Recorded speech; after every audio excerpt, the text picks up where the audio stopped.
Bonjour, aujourd'hui une nouvelle vidéo avec la maison champignon qui en fait au début j'ai commencé à faire des petits champignons et puis comme je sais pas m'arrêter, ça a commencé avec une petite girole que vous voyez en ce moment même et puis près d'une petite girole il fallait qu'elle soit posée à côté de quelque chose de plus consistant.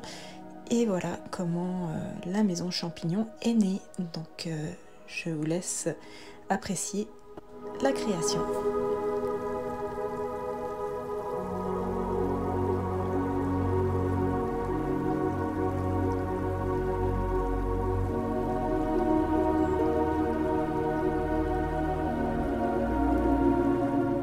Bon, alors là, je sais ce que vous vous dites.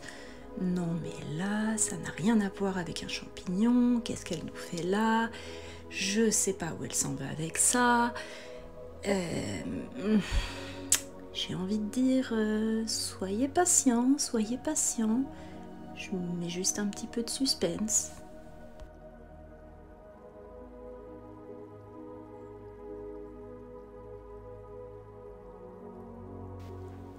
Donc là, je vous fais la petite galette et je la tapote avec un truc pour avoir l'air super pro. Mais en fait, j'ai aucune idée de ce que je fais. Hein. Sérieusement, si vous voulez de l'improvisation, et vous en avez. Parlons improvisation justement. Alors, dans l'esprit MacGyver, un morceau de bouteille de jus d'orange, un bouchon d'une autre bouteille de jus d'orange, un petit pot de compote des enfants jeté dans le recyclage, récupéré par maman, et puis le petit chapeau d'aluminium que vous voyez là, c'est pas pour faire fuir les extraterrestres, c'est juste que ça m'évite de dépenser une blinde en argile, parce que ça coûte cher un petit peu, et puis ça va juste me permettre de faire un petit support pour pouvoir poser la belle glaise blanche que vous pouvez voir en ce moment. Donc voilà, un petit chapeau pointu, turlututu. Turlututu, c'est quand même le mot qu'on dit quand on n'a vraiment plus rien d'autre à dire. Hein, dans la partie vocabulaire, quand on en arrive à utiliser le mot turlututu, c'est quand même pas mal qu'on a touché le fond du bocal. Moi personnellement, la turlututu, j'ai dû le sortir 4 fois dans ma vie. Il fallait bien que je l'enregistre une fois. Et puis, si on compte le nombre de fois que je viens de le prononcer, là, j'éclate des records. Clairement, j'éclate des records. Puisqu'on en est dans les aveux, je dois vous avouer quelque chose. Je suis en train personnellement là de menacer maman de l'obliger à me déshériter si elle ne clique pas sur like sur ma vidéo YouTube. Parce que bon, j'ai 2 followers. Merci Max et merci moi. Donc j'ai obligé maman à aller s'abonner et puis aussi à aller liker cette vidéo, qu'elle l'aime ou qu'elle l'aime pas, c'est peu important à ce stade-là. Je dirais qu'à partir du moment où elle a accouché, elle était pod committed sur ce coup-là.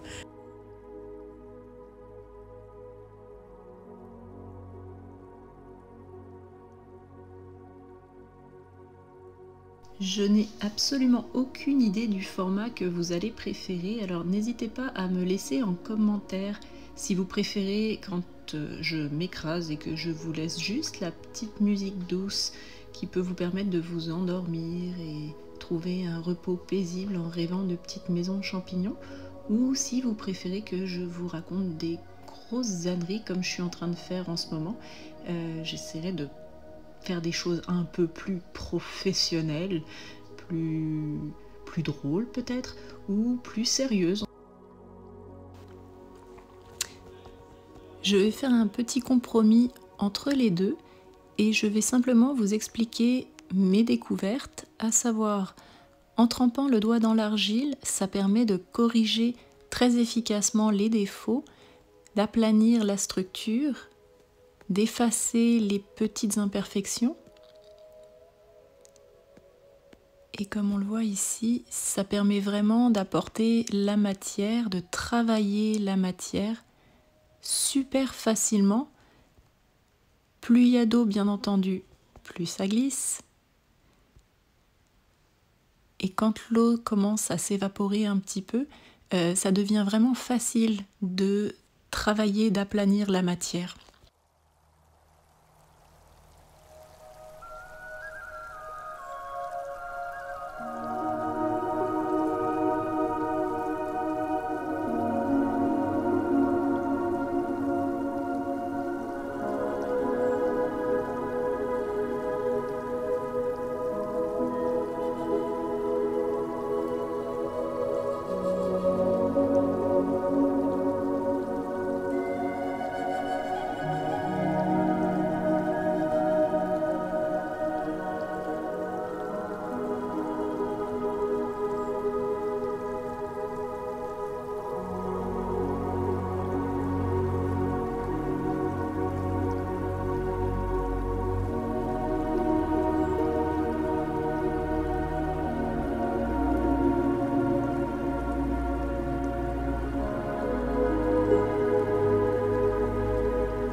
Voilà, c'est tout pour aujourd'hui. J'espère que cette vidéo vous a plu. Si c'est le cas, encore une fois, n'hésitez pas à cliquer sur like et à vous abonner à la chaîne. Peut-être qu'il y en aura une prochaine dans 4 ans, peut-être dans 4 jours. Aucune idée. Chose certaine, la prochaine, ce sera sur la couleur et la peinture de la maison champignon. Alors à bientôt!